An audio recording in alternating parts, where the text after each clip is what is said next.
Welcome to another episode of Building a Leadership Mindset podcast. I'm your host, Nikki C., all the way from Philadelphia, PA, and this is brought to you by BALM Global and the Connected Leaders Academy.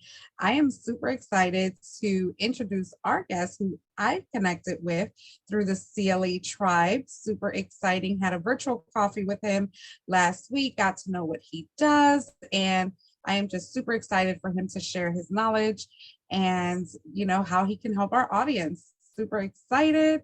His name is Gaetano Caruana, and he is the founder of EarlyParrot, a referral marketing platform.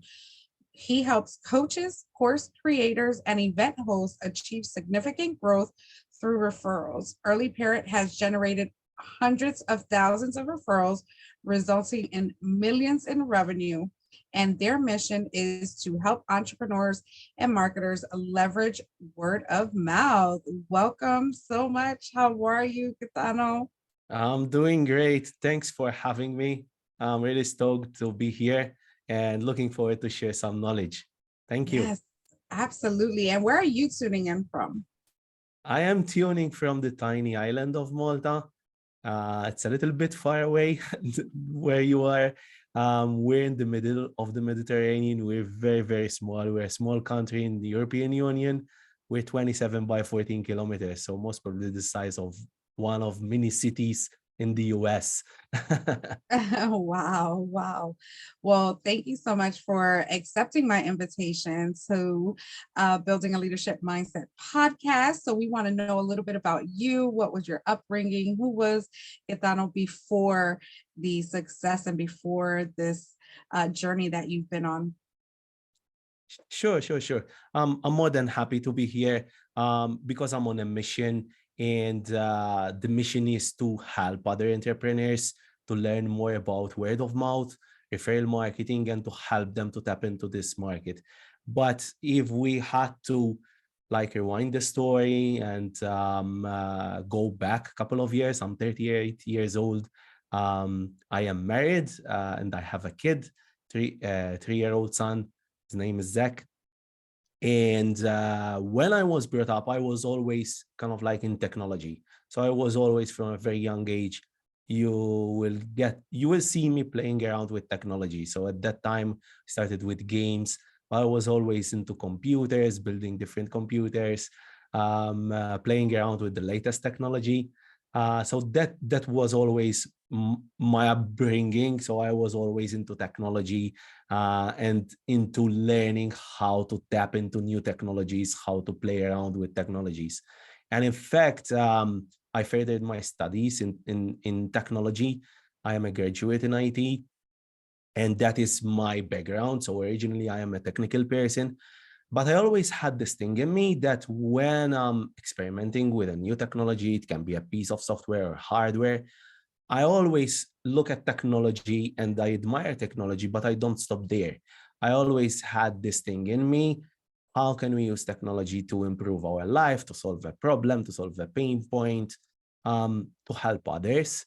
And that took me, when I had a previous job before I started EarlyParrot, that was always something like a part in me which wasn't fulfilled.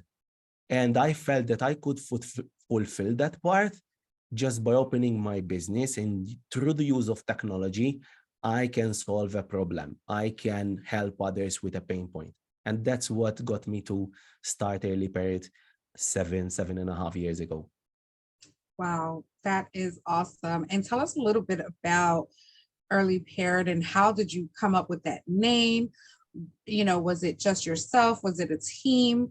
How did that come into fruition? Yes, sure.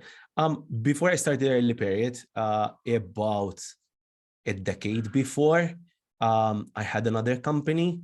In that company, I was a co-founder, and the company didn't work out, so we had to close it after 2 years. It was a technology company, and we used to do software because, as I said, I am originally a technical person. And after that company went bust, basically it didn't work out. At the time, I didn't know why it didn't work, right? Why we didn't have so many clients that we planned to have. And that's when I took a step back and went back to the industry in order to understand more technology, understand more business, and be able to get the know-how of how to do business, not only the technology side of things. And when I got the idea of EarlyParrot, it was initially out of a pain point of a friend. So a friend of mine wanted to launch a business of his own, and he wanted to mimic back then a campaign which went viral of another company. Basically, he wanted to create a waiting list, and he wanted people to sign up for this waiting list and provide them with some incentives to share this new business that he was going to launch with others. And he reached out to me and said, "Hey, Gaetano, can you help me with this? Can you build something for me in order to do this job?" I said, "Yeah, no problem. It's a small weekend project. I would be more than happy to do it for you." And I did this project, and that got my feet wet into the stream of referrals. So I started studying referrals more rather than the technology side of things. Why do referrals work? Why they are why are companies like huge companies, they are using referrals and word of mouth marketing, and why there are so many other entrepreneurs not doing referrals, not tapping into this way how to capture leads, capture interest of potential clients. And at that time, when I started EarlyParrot, it was a little bit of a different concept. It was more geared towards startups. Like that's why the name has early in it, early stage. And the parrot, it's because the parrot repeats and tells others the same message. So that's why I came up with EarlyParrot, the name. But from that time, we pivoted from the main concept of targeting startups for this kind of like waiting list concept. And we moved on to referral marketing in general. So referral marketing for businesses who are already established, they need to have an offer, and they need to scale it to the next level through word of mouth marketing. The name stayed the same. The concept pivoted. And I just like it. I just like the name because there's a journey tied to it. I founded the company myself. It's a bootstrap company. And with it came a lot of difficulties being a bootstrap company. It's not easy. You go through various difficult financial problems, not having enough clients, so on and so forth. But it's been a fantastic ride these 7 years, and I'm really glad that I was able, through the support of my family and friends, and also people in my network, that I managed to, up until now, weather the storm. Yeah, thank you so much for that. Now, did you have any, like, what were the main challenges, and were there any days that you felt like you wanted to give up? And what was the mindset that you had to have in order to stay focused? Most definitely. Most definitely. I mean, I can still remember there were times where there was a particular time, I think it was around 2 years in. And now I know what the problem was. So basically, when I started EarlyParrot, being a technical person, I tried as much as possible not to focus on the technology. So I wanted to capture the interest, get as many conversations going, because that's really important in business. You need to have as many conversations as possible with potential clients, for the simple reason you need to have your ears to the ground so that you get as much feedback as possible, so that your solution, it's custom for your clients. So when you pitch it to your clients, it has gone through so much feedback that it seems like it's that perfect solution for your potential client. But at that time, I was more focused on kind of like building a platform and focusing on the technology. So whilst I had a team, right, I was still way too deep into the technology rather than getting as many conversations, focus more on getting conversations going. And about 2 to 2.5 years into the project, so about 5 years ago, um, I kind of like got rock bottom because basically the funds, since it's a bootstrap company, basically my runway was gone. Like the money that I had saved in order to bootstrap this company, this project, I thought that it would take me in a year's time, I would be able to recoup my investment, but it took me way longer because I was focusing on the wrong things. And as most probably most of our audience relate to, when you start seeing problems and when the storm starts, those are most probably the days when you don't want to get out of bed. You will start feeling like you're gonna lose this battle. And coming from another company that went bust, a decade before, so I thought this is going to be take two, right? So definitely that's something that I have experienced. This particular moment that I'm referring to, that's not definitely the only moment, but this was one defining moment. I think one mindset that helped me throughout my journey as an entrepreneur is trying as much as possible to prepare yourself for adversity. And I do this through two main methods. So one is foster a culture of support. So if you have like supportive family members, if you have supportive friends, if you have associate yourself with others in business, so they are going through the same journey. This is really important. So you need, when you're going through the high days, you're doing well, make sure you invest in this network because you're gonna need it. So when you face adversity, you can reach out for support and you have kind of like a safety net. You can go and say, be open with someone, either a family member or someone in your business community, say, hey, I'm facing this challenge, like my runway is almost gone. You don't have to wait till you face adversity to start looking for support because it might be way too late. So my mindset was always kind of like be able to work with others and have this network of support so that when I face adversity, I have someone to lean on or a group of people to lean on. That's point number one. Point number two, it has helped me tremendously to stay fit and to be a fit person. So I try as much as possible to train because I feel whilst I'm training, I do weightlifting on an amateur level. Obviously, I'm not a professional. But when I'm hitting like the limits, when you're lifting weights, it's kind of like you're rehearsing adversity, no? You get to a point where you fail. You don't lift a particular weight. But you say it to yourself and you rehearse it to yourself, I'm coming back tomorrow and the next day and the day after the next. And I keep coming back until I manage to get to that point. That to me, it's kind of like, it's a habit that I keep not only to stay fit, but also to simulate adversity that can happen in business, in life, in your personal relationships. And you get a chance to face adversity in a playful way. I love those two key points, definitely. So one is have a support system, which I love that you said that because that's actually one of my chapters in my book, that you do have to get certain people together. And I kind of explain what those people look like, whether it's community, whether it's a team, because, business, especially for entrepreneurs, we're not meant to do this ourselves and we can't. We just 100% can't.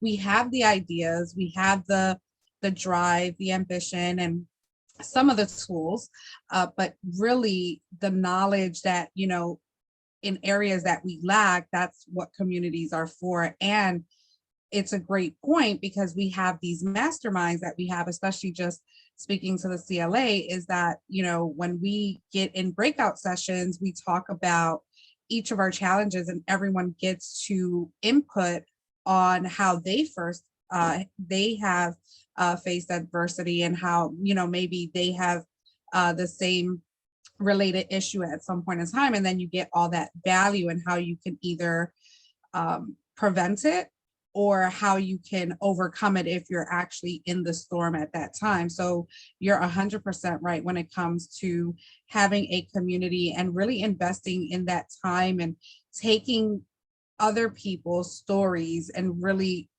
being able to prevent those type of things. So I diligently, when I'm in masterminds, and I'm in about 8 different groups, including my own that I created. And what I do is someone has a challenge and maybe I've never faced it before, and then they're getting feedback. I'm like constantly taking notes because it's very important, because you're never going to know when that is going to apply to you, and just being prepared. So let us know how important is, because you're a referral based, right? So how important are one, events, and two, having a coach? Do you have a coach? And do you have more than one? I've been through various coaching programs.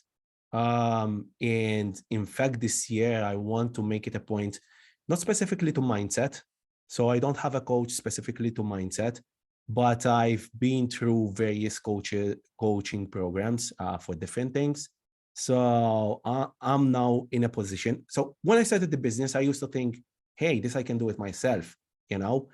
But as the saying goes, the devil is in the details. So when you start facing challenges, let's say you're facing challenges in a particular problem in your business, and you're neck deep, and you're gonna most probably do mistakes that others have done, and you could have easily avoided, as you said, just by learning from the experience of others. So it's definitely a positive way to have a coach to lead you and to guide you through certain challenges that you are going to face in your business, in your life, whatever, and anything in between. I think I got this idea of training and using training in order to face adversity is through my reading. I consider myself as a book lover, so I love to read, because I feel that through reading, you're actually doing that. You are taking experiences of others and you are reading about how they went through a challenge, right? A problem, and how they eventually solved it. Sometimes it takes it takes that particular person 5 years facing that challenge, but he's just giving you the shortcut to say, hey, if you're facing this challenge, or if you think you're going to face this challenge, this is what you should do. So most probably I got that idea from a book that I've read in the past, but I can't put my finger on a particular title of a book. Yeah. Yeah, there's so many out there. And so how many networking events have you been to, and have they been beneficial for not only in the growth of your business, but the growth of your clients? Networking events, in-person events, because I am located here in Europe, it's a little bit way too far for me. This is an unfortunate thing, because I am constantly invited to events, in-person events, and I really recommend that if you can attend in-person events, they are way more valuable, because the personal touch, like when you get to meet someone, there's a connection, right? Virtual, it's okay. You can use virtual as a follow-up, but definitely connecting with someone in person, that can't be replaced. That's not something that you can replace it with virtually. But unfortunately, it's what it is. There are kind of like travel um, operations wise, it's not easy for me. But I do, when there's an event here in Malta, I do tend to invest in events, because events, connecting with people face to face, it's really important, and it's gonna help you propel your business, get the word out there, and usually it's the start of something really, really good. Through events, you get to meet people who are either at the same level where you are, facing maybe the same challenges, or as they are a step ahead, and they can help you to get yourself unstuck from a problem. So definitely in-person events. I've done a lot of virtual events, and I intend, especially this year, to focus more on speaking, because through speaking and through virtual events, it's a good way how to scale and how to get reach, right? And in order to get your message across, and to get to get others to know about you and about the problems that you can solve for them. Yeah, absolutely. And it's all about, I mean, as entrepreneurs and as business owners, it's really not about us. We have again, we have the ideas, we have the tools, we have everything that we need, but it's really about our client and how we get them to that next level. So let us know how, just a little bit of how your process works through EarlyParrot. If someone wants to know about your business and how the process is, can you tell us a little bit about that? Yes, sure, sure. So when I was sharing my story, and I said that in the beginning I struggled because I was focused on the technology more than I should. Um, I was actually focused on the fourth step. So I have a four-step process when I onboard clients and when I get someone who needs help with referrals. And the last step, it's actually automation. That's when the platform comes in, right? So I was focusing on the fourth step without actually acknowledging that are three steps before, and they are vital because they are everything. And they should supersede the efforts of actually automating something. So the four steps that I take a client through, first one is discovery. During discovery, I get to know the client. I get to know the challenge that they are facing. I get to explain what referrals are. And whilst most entrepreneurs, they know what a referral is, sometimes there are some misconceptions.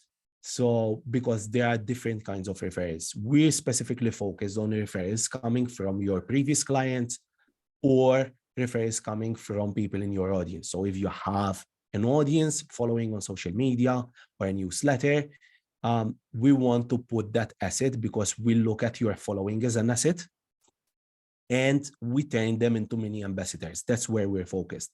Whilst there are other different kinds of referrals, which are called also referrals, like B2B referrals.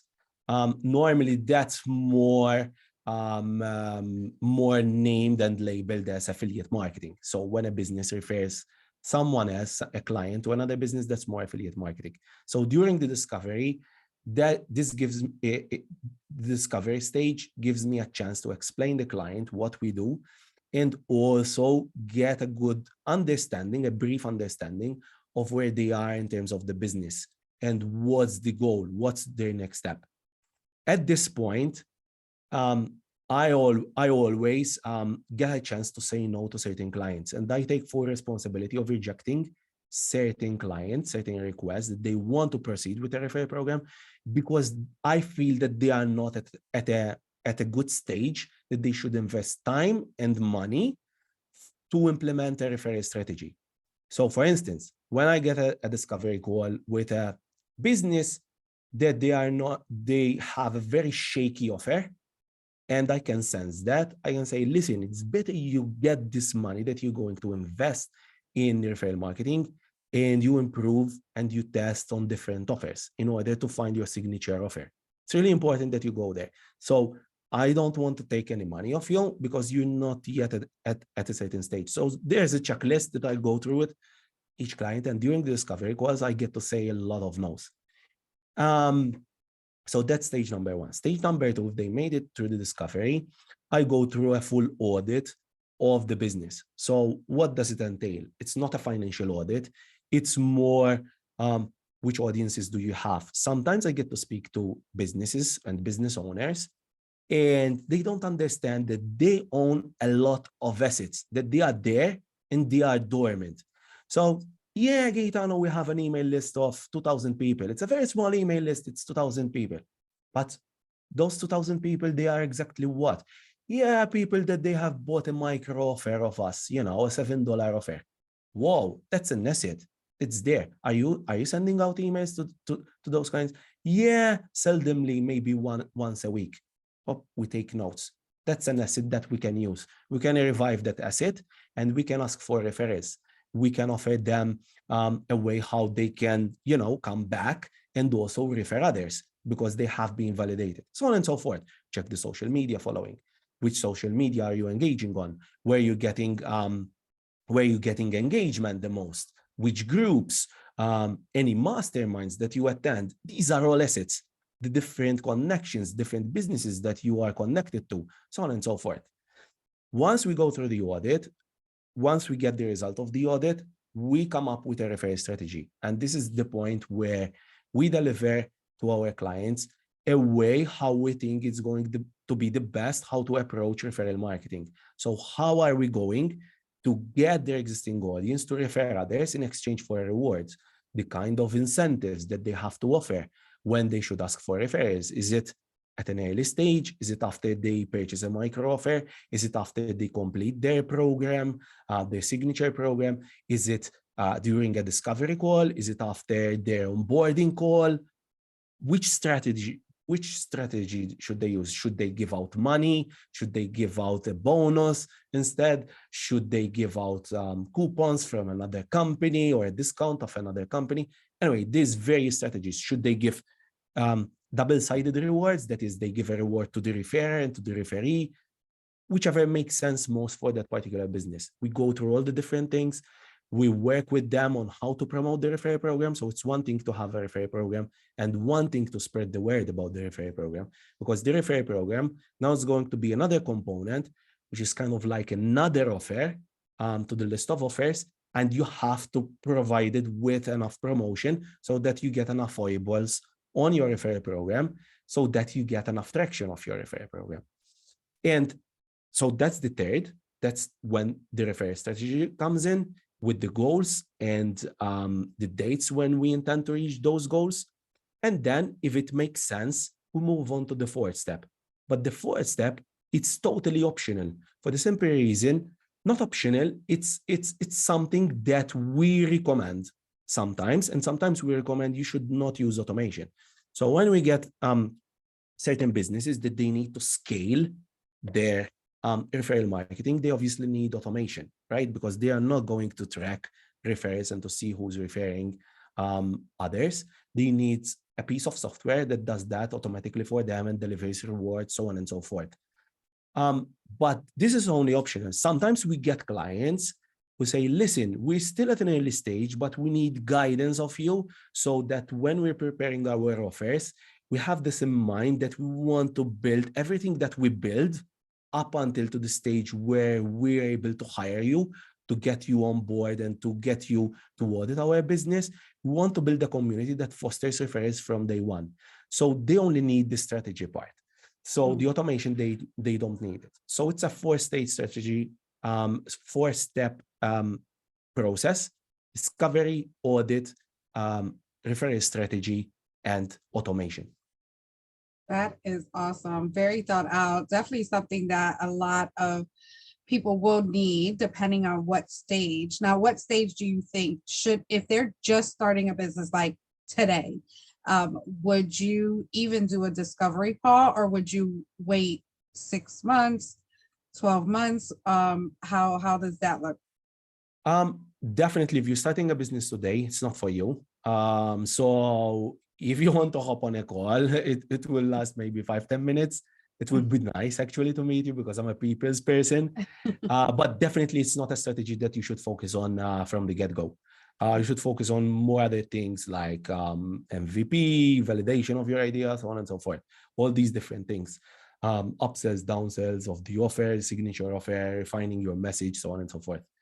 But once you get, there's no time limit. There are some people who manage to get to a stage in 6 months' time. Some people, it takes them 6 years. I mean, that's not a problem. Definitely, everyone has his own timing, so to speak. But normally, when we look, what we look for is a certain sizable audience, and we also look at the how difficult it is to capture a lead. So if you have an alternative to capture leads in a meaningful way, and which is not costing you a lot of money, I would delay the referral process later on in your business, right? But if your cost of acquisition, it's way too high, like initially, and you can't find a problem, most probably referrals, it's going to be a strategy that you have to look at sooner rather than later. For the simple reason, I would like to share a quick story with you. Dropbox, most probably everyone who's listening to us, they know who Dropbox are. It's a storage company. So basically you can store your files and you can share them. And it was way before Google Drive came along, right? They had this problem that their cost of acquisition was around $300 when they were selling, if I'm not mistaken, a $99 per year software. So they were paying 3 times as much an annual subscription for a software in order to acquire one lead, which is, I mean, a way how to get out of business fairly quickly, right? Because your cost of acquisition, it's astronomically high. So they came up with a referral program, which remains up until this day one of the best applications of referral programs. So when you're studying referral programs, they basically came up with a referral program where they invited their users to share Dropbox with others in exchange for extra storage. So they would say, hey, Nikki, share it with your friends and you will get an extra 1 gig. And what they managed to do is, through the referral program, they managed to lower their cost of acquisitions because they were getting clients for cents. Like they were getting high converting clients that are willing to sign up through word of mouth for cents rather than paying $300.